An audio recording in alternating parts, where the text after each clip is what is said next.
we're convening this symposium at a time when questions abound about this new innovation that has already changed our lives and our society and our world. Many were first amazed by the promises that artificial intelligence could hold, promises for cures to some of our most difficult health issues, promises to level the education field, reduce harmful impacts, so climate change and environmental justice, lower the cost, and democratize access to credit. Promises to make our communities safer and voting easier, to make communication easier and faster, so information could quickly get into the hands of more and more people. Even promises to cure our loneliness and help people overcome mental health issues. Artificial intelligence sounded amazing until we started seeing and feeling some of its effects. People being erroneously arrested and imprisoned because they had been wrongfully identified by inelegantly designed facial recognition systems. Patients being given the wrong treatments for serious illnesses, and instead of curing them, poorly designed AI that the medical field had been using for over 10 years actually made people sicker and probably contributed to some deaths. Borrowers being turned down or overcharged for credit. Home seekers being denied the ability to rent an apartment due to tenant screening selection systems that dinged them because they were being racially profiled by the police. Voters being misinformed about our elections and information that people who had nefarious intentions were trying to get out. People becoming more isolated and impacted by bullying and other nefarious tactics. We started seeing more harmful impacts. As we started seeing more harmful impacts, we started better understanding AI's power and wondering more and more about how artificial intelligence works. We're now asking questions about what it is and how to define it. We're asking questions about how, when, and where it should be used. We're asking questions about whether and or how it should be regulated. Who is responsible when it doesn't work the way that we thought it would? And we're even asking questions now about whether or not artificial intelligence presents an existential threat to our society and humankind. We won't be able to explore all of these issues over the course of the next 2 days, but we will delve into many of these areas and hopefully get us closer to answering extremely difficult questions and presenting solutions to troubling problems so we can ensure that AI's power will be used for good. At NAFA, we believe technology and AI are the new civil and human rights frontier. That's why we established a separate unit several years ago to address these issues by developing beneficial research, tools, systems, educational materials and events, and public policy proposals. Our Responsible AI team and program are led by Dr. Michael Akinwumi, one of the world's most preeminent data scientists working at the intersection of AI and civil and human rights. In fact, this symposium is his brainchild. We know that when it comes to getting AI right, no one person or organization has all of the answers. In fact, it takes a village. It takes a village to get this right. We need a village, and I believe a good part of that village is here today. We brought together some of the world's foremost thought leaders on technology, civil and human rights, science, public policy, effective regulation, and education to share research, ideas, and solutions to ensure AI systems are fair, trustworthy, and effective. You'll note that this symposium is designed around the White House's and the Office of Science and Technology Policy's AI Bill of Rights. We have panels that focus on each of the pillars of the AI Bill of Rights: safety and effective systems, fairness and preventing discrimination, data privacy, notice and explanation, and ensuring there are viable human alternatives to AI.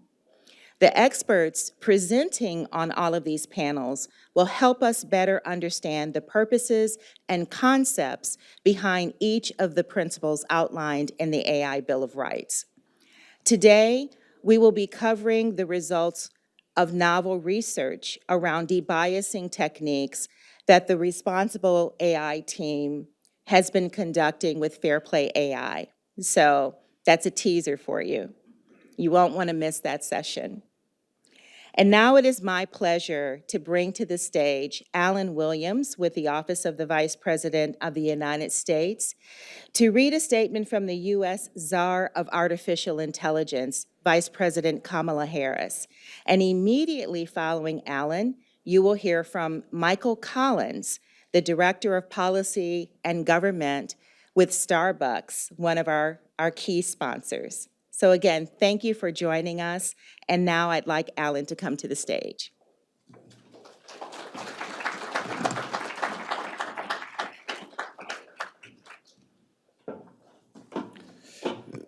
Good morning. Thank you, Lisa. There's one thing for certain, two things for sure. Whenever Lisa Rice calls you or calls upon you, you get there as quickly as possible. And so thank you for your work and everything that you do at NAFA. I come from, although I work for the Vice President now, I used to work at HUD with Secretary Fudge when I was Deputy Assistant Secretary for Intergovernmental Affairs there. And so we had a great working relationship with NAFA, and the Secretary obviously holds you in high regard and the work that your organization does. Now, for all of you who came here today thinking that this was a conversation on Allen Iverson, that's around the corner. But if you came here to talk about AI and the impact that it's having not only on the country, but the world, you're in the right place. And as Ms. Rice said, the Vice President Harris is a staunch supporter of making sure that we do and we embrace the technology of AI, but we also make sure we put protections in to make sure that the vulnerable and all of us are not impacted in an adverse way. With that, I want to read a letter from the Vice President to all of you. She says, I'm honored to extend greetings to leaders and supporters of the National Fair Housing Alliance as you convene for your inaugural Responsible AI Symposium. Homeownership is an essential part of the American dream, but for decades, inequities have created barriers for communities and limited access to this dream. From tenant screening tools to mortgage approval algorithms, powerful technologies like artificial intelligence too often exacerbate forces of bias and discrimination that harm potential homeowners. The National Fair Housing Alliance has played a critical role and has been a great partner in promoting the responsible use of AI in housing services. I'm grateful for your tireless efforts to uplift our nation's most vulnerable communities through your outreach and advocacy for a more just housing system. The President and I are committed to ensuring that AI is adopted and advanced in a way that protects the public from potential harm and allows everyone to enjoy its benefits, including fair treatment in our housing system. That is why I've taken executive action to ensure that AI tools used to advertise housing or to screen rental applications do not violate the civil rights law. We are clear-eyed that there is more work to be done. Together, we can build a future where AI protects privacy, advances opportunity, and serves the public interest. So thank you for all you do. Kamala Harris, Vice President, United States.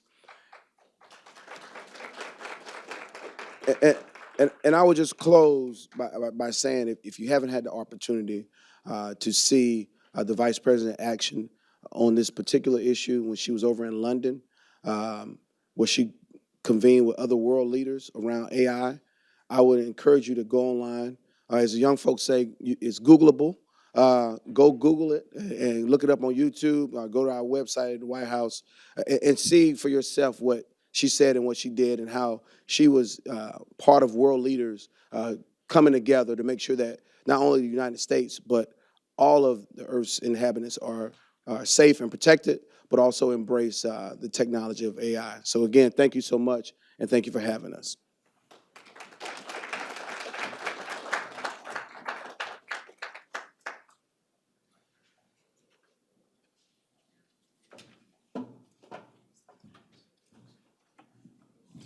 Good morning.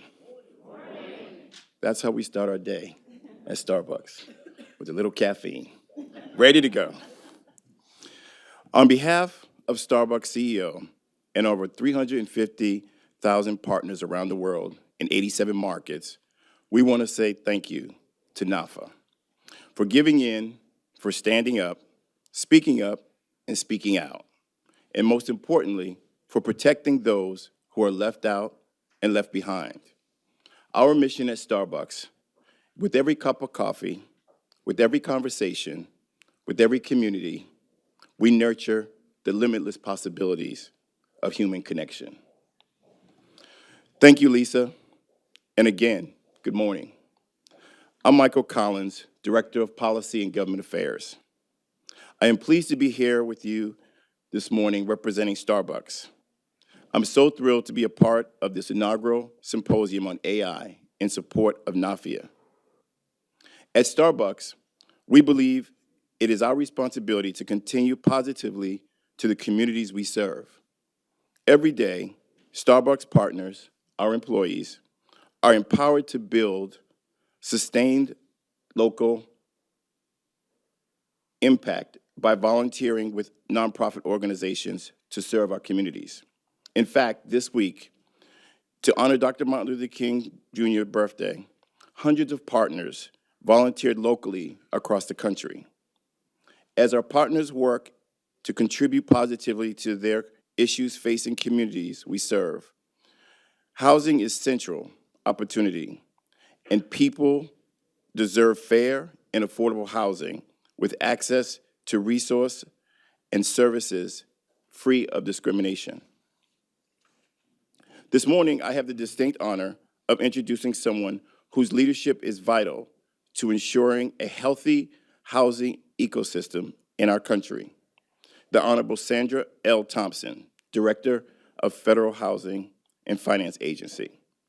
Director Thompson was nominated by President Biden to serve as the Director of NAFA in December 2021 and sworn in June 2022, after having served as acting director for a year. For 8 years prior, Director Thompson served as Deputy Director of NAFA's Division of Housing, Mission, and Goals.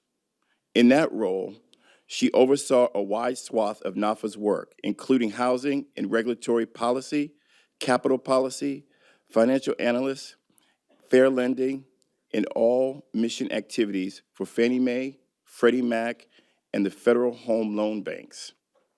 With over 40 years of private and public sector finance experience and expertise in supervision, consumer protection, risk management, consumer outreach, she has demonstrated groundbreaking, bold leadership at the helm of NAFA to ensure everyone can have fair and affordable housing opportunities. Her actions include releasing appraisal data that is an important step forward in efforts toward creating a more transparent, equitable, and fair appraisal system, requiring Fannie Mae and Freddie Mac to create housing equity plans to address the legacy of redlining, which resulted in them proposing plans that included the types of special purpose credit programs long championed by NAFA and other fair housing and civil rights advocates. Restoring fair, safe, inclusive mortgage pricing to promote equitable housing as well as safety and soundness. We're all lucky to benefit from her vision and dedication. Please join me in welcoming Director Thompson to the stage.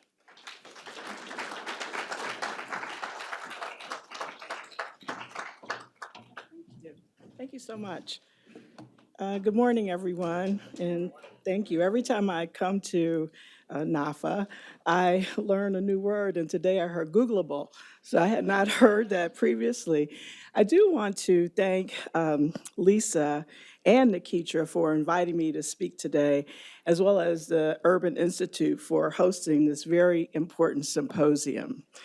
Now, the mortgage process continues to be largely paper-driven despite all of the technological advances in today's digital world. It takes too long and it costs too much to get a mortgage. We have to make some changes. Technology has and it will continue to have the power to greatly improve our housing finance system by reducing barriers, increasing efficiencies, and lowering costs.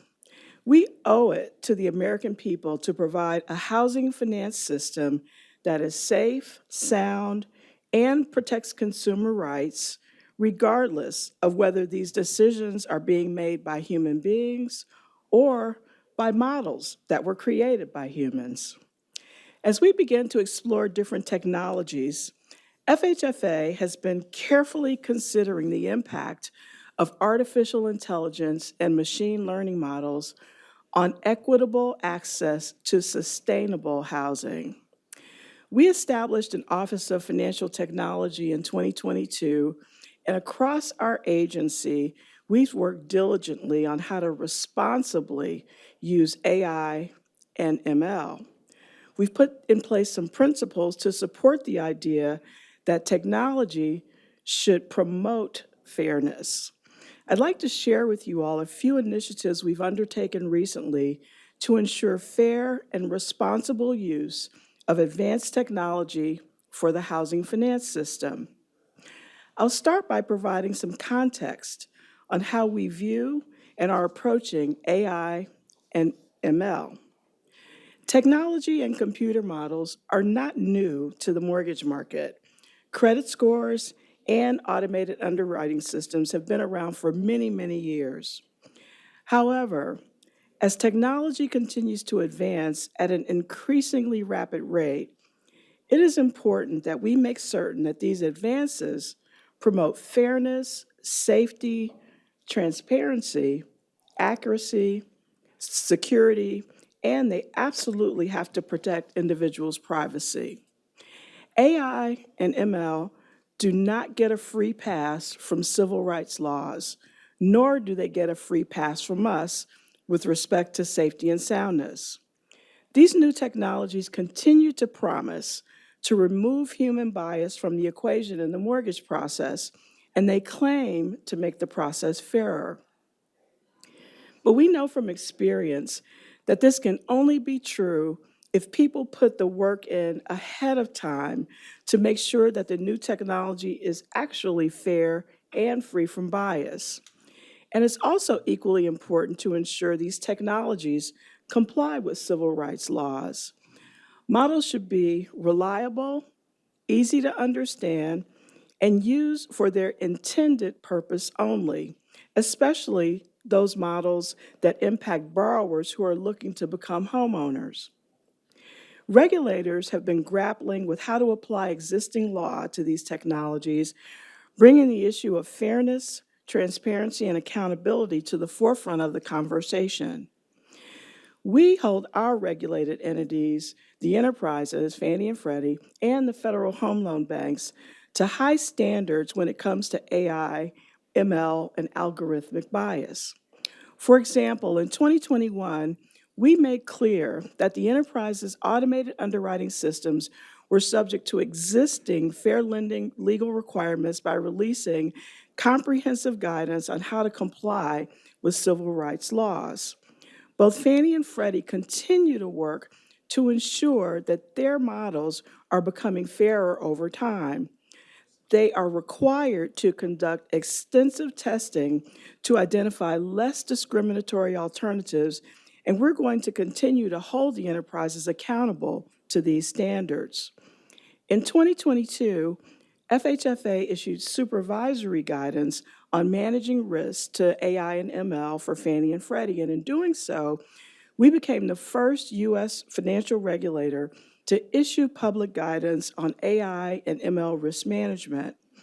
Our guidance set out core principles for the use of AI and ML, and those principles are transparency, accountability, fairness and equity, diversity and inclusion, reliability, and privacy and security.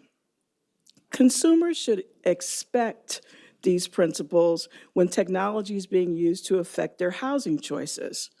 Public transparency is an important feature of holding our regulated entities accountable for their performance and compliance with fair lending laws.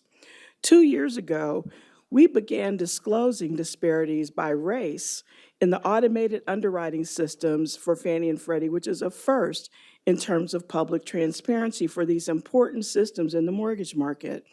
And the disclosures will continue to be posted annually on our website.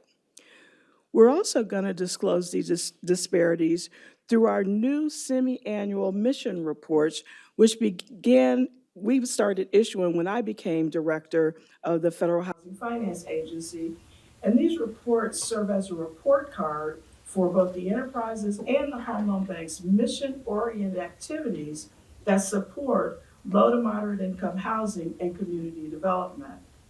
Even with us publishing the mission reports, there's still work to be done to make good on the original promise of fairness, a promise that was made when automated underwriting was first adopted. When it comes to important policy decisions that are involving technology, fairness has to be at the forefront. We recently established a new rule for new products and new activities undertaken by the enterprises. As a part of that rule, we added the requirement that when an enterprise considers a new product, they have to analyze how that product could further fair housing and fair lending. This is one of the criteria by which we judge all new products that are proposed by the enterprises. Let me turn now to our credit score initiative. In the coming months and years, we will continue to work diligently with stakeholders on the implementation of new, more accurate credit scores. In 2018, FHFA was tasked by Congress to update the credit score models used by the enterprises. For decades, the enterprises have used the same versions of the FICO credit score model, despite the fact that newer, more accurate models were readily available. This has already been a process years in the making, and throughout the process, we made and are making sure that fairness and compliance with civil rights laws are key components.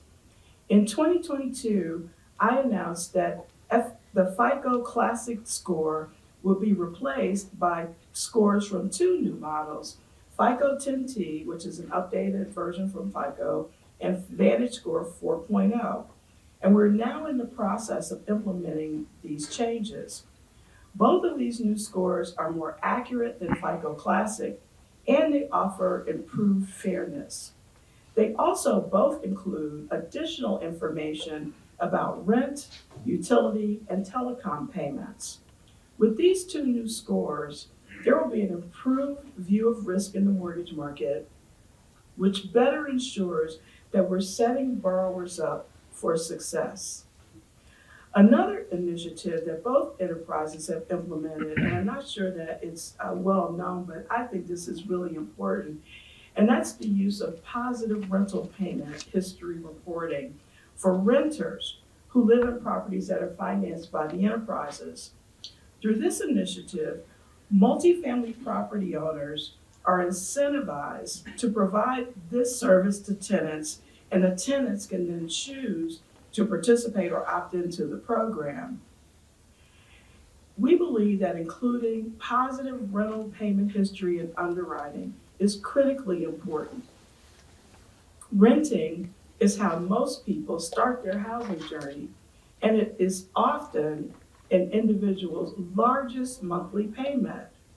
People should get credit for being responsible renters, and we believe strongly that this should be reflected in their credit history as well as in mortgage underwriting. The new credit scores that are being adopted by the enterprises will make better use of this rental payment history reporting as well.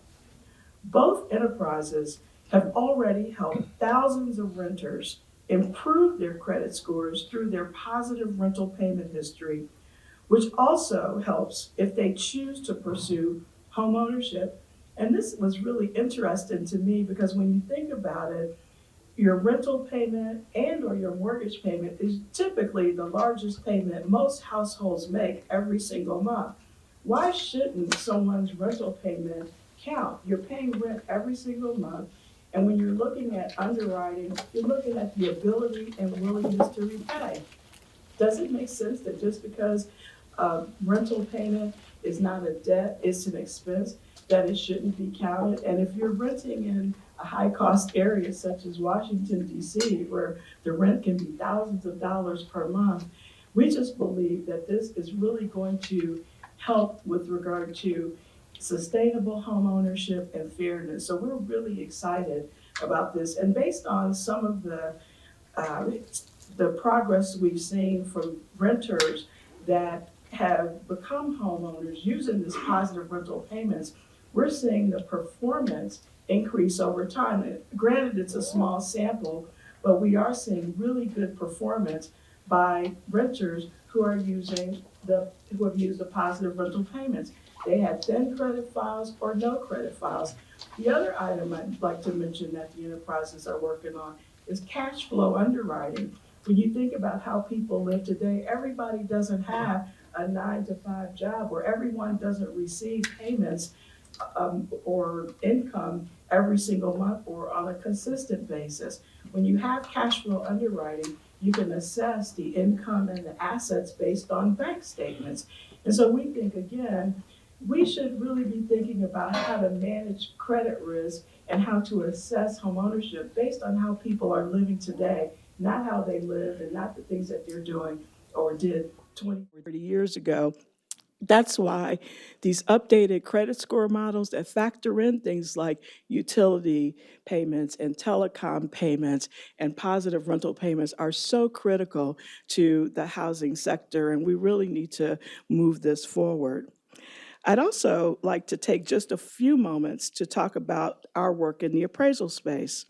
In the mortgage market, we know that the Home Mortgage Disclosure Act, or HMDA, provides a public, transparent database about mortgages. We also know that HMDA data has been transformative in improving fairness in the mortgage market. But one area of the mortgage process that lacked in publicly available data and reliable data was appraisals. Transparent data that's publicly available is also a key element of ensuring fairness when using new technologies. Without access to good data, modelers cannot improve their systems, and the public cannot see or judge for themselves whether technology is actually improving the system. The problem of racial bias in appraisals has contributed to a lack of fairness in our housing finance system. During the pandemic, story after story of racial bias in the home appraisal process began to emerge.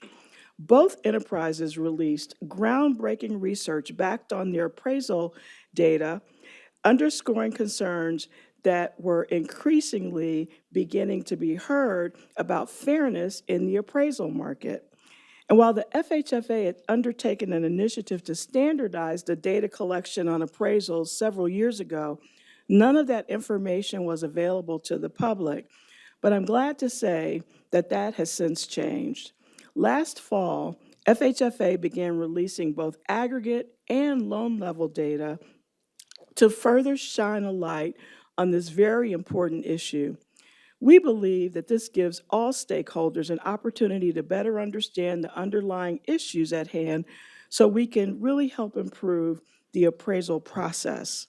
And importantly, we found a way to provide important information that the public can use to assess home valuations while continuing to protect individuals' privacy.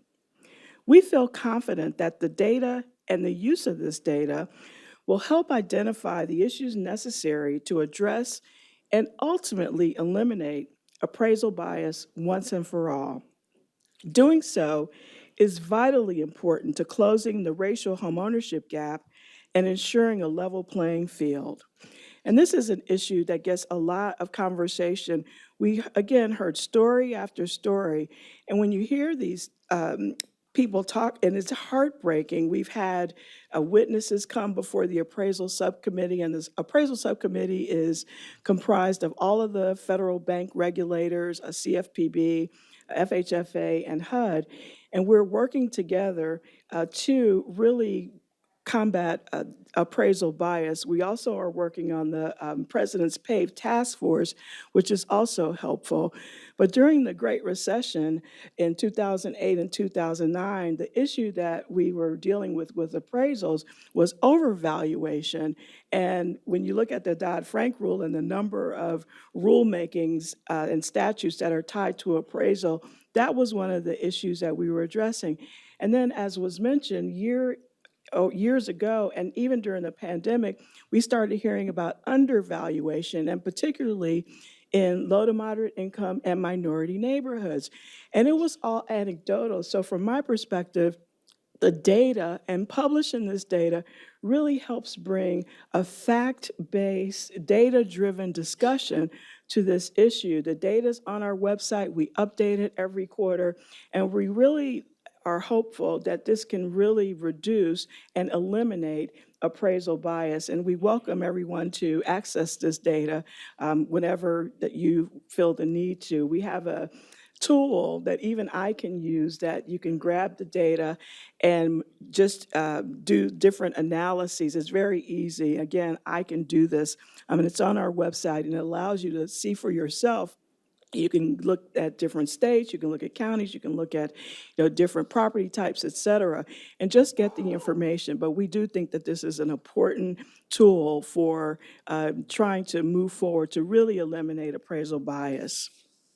I'm going to wrap up now by restating some of the core principles we've established at FHFA to approach AI and ML issues.